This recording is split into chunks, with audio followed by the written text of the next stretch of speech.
I'm Dr. Tim Neavin. I'm a board-certified plastic surgeon, primarily in Beverly Hills, but I come out to ABS EMC every few months to perform plastic surgery here in Dubai. I wanted to discuss with you a procedure that I've developed called VOLT, which really stands for volumetric thread lifting.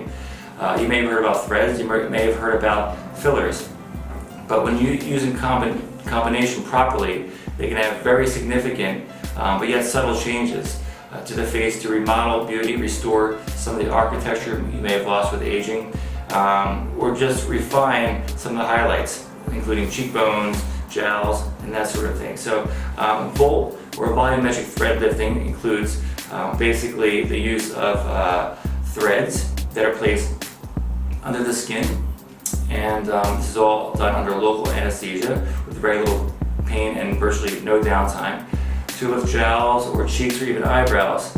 But that alone doesn't often accomplish the changes that we really seek to restore beauty and rejuvenate the face.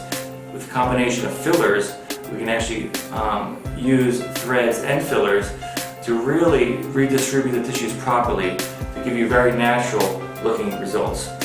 So again, that's VOLT, volumetric thread lifting, and if you have any questions about it or if you'd like to make a consult with me, please contact the number below.